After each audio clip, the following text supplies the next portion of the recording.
Okay, there's a few different ways of returning pagination data. There's no laws around this, and it's really developer preference as to how you want to return the pagination details. And we just want to make our pagination response so that the client that's consuming our data has access to this information. We want to return the information about what page we're on, how many total pages there are, what the page size is, and the total count, how many items are available to the client, so they can display the user interface for their pagination however they want. So it doesn't matter how, well, it does matter. We've got a couple of options, but there's no laws. We're going to use a pagination header. So we're going to return the pagination details in the header of the response.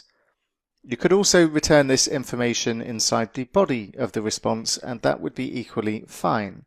But we're going to go for pagination, or I'm going to demonstrate using a header approach. So inside the helpers folder again, I'm just going to add another new class and call it pagination header.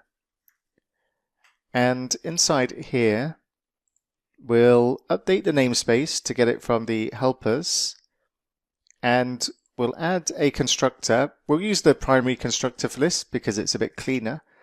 And we're just going to take our pagination properties. So there's going to be the current page, the int of the items per page, the int of the total items, the int of the total pages. And then inside the class, we can define our properties. So we'll have a prop that's an int of the current page, and we'll initialize this to what we're passing in the constructor, so the current page. We'll do the same for the items per page and make that capitalized and set that equal to the items per page. We'll have an int for the total items and set that equal to total items, and we'll also have another int for the total pages, and we'll set this to total pages. And we'll use that inside an extension method we'll create so that we can easily add a pagination header to the response that we send back to the client. So just to explain what I mean by that, if we go to our users controller where we will be using this and take a look at the get users method, inside here we have access to, because we are inside an API controller, we have access to the response that we're going to send back. And we can add things to this response, but what we'll do is we'll extend the HTTP response so that we can use a method that we create to add the pagination header that includes our paginated response. So that's the approach we're going to take, and we'll do this inside our extensions folder, and we'll create a new file which is going to be a class, and we'll just call it HTTP extensions. And inside here, let's update the namespace to extensions. And this is going to be an extension method, so it has to be a static class. And then we'll say public static void. We're not going to return anything from this. We're just adding something to our response. And then we'll say add pagination header. And we'll make this generic as well. So we'll give it a type of T. And we'll say list.http response as the thing that we're extending, and we'll call it response. And we're going to take a paged list of type T, and we'll call it data. And inside here, we'll create our pagination header. So we'll say var pagination header equals a new pagination header. And inside here, we need to pass in this very specific order, the current page, the items per page, the total items, and the total pages. So we get this from our page list because we have this available. So we'll say data.currentPage, data.pageSize, data.totalCount, and data.totalPages. And let's move this down. Okay, so we'll also create some JSON options. So we'll say for our JSON options, equals, and we'll say new JSON serializer options, and we're going to say property naming policy equals JSON naming policy, and we want camel case.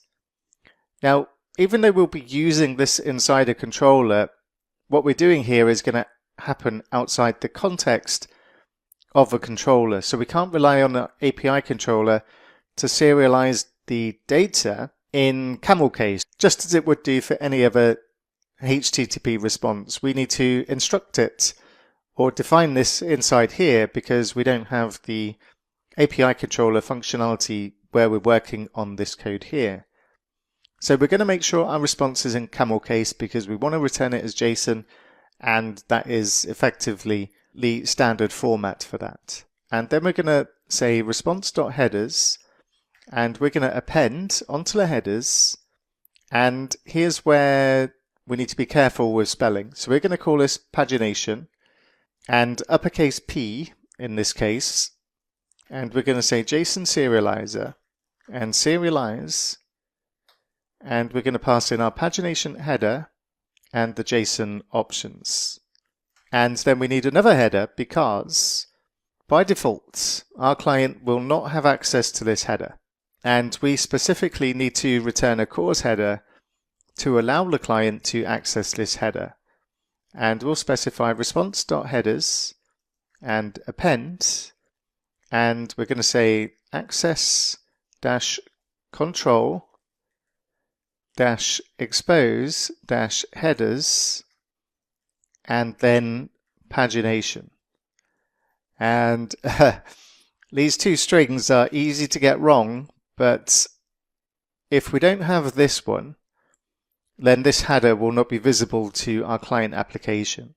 If this is spelled differently from this one, pagination, our client will not have access to the pagination. If we have any typos inside here, this has to be exactly as I've listed it or displaying it here. Our client will not have access to the pagination. So there's 3 different strings which are very easy to get wrong. And if you use the wrong casing here or do anything different to what I'm displaying here, the client will not have access to the pagination. So do be careful with this. It is a very common question I see in the Q&A that a mistake has been made in here. Pagination's not working because the client can't read what's coming back from the server. And typically I'll just direct the student to go here and check, and that 9 out of 10 times is the problem. So please be accurate with this. Now we need our client to tell us about what page they want and what page size they want. So we're going to create a class to get the user parameters from the client as well. So inside the helpers folder again, we'll right click and say add new file, make it a class, and we'll call it user params.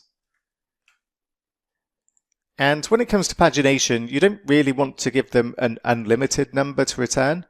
You would typically set a default maximum and then let them choose from a selection of page sizes, as there's very little point in enabling this functionality if you're going to allow them to select 1 billion gazillion items anyway. So we'd typically set an arbitrary maximum, and I'm going to say in this case, I'm going to say private const int and say max page size, and I'm just going to say 50, but obviously make this what you would want. And then I'm going to create a prop that's an int for the page number, and I'm going to give this a default value of 1, and then I'm going to create a private int and say underscore page size equals 10, and we'll use this as the default page size if they do not specify otherwise.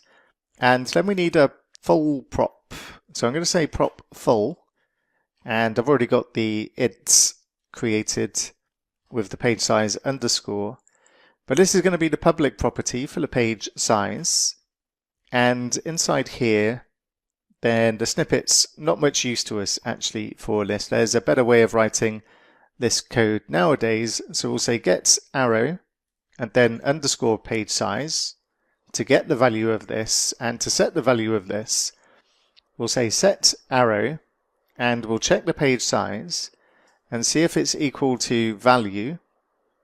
And this is the value when we're using this property. We'll see if this is greater than the maximum page size. And if it is, then we're going to set the page size to be the maximum page size.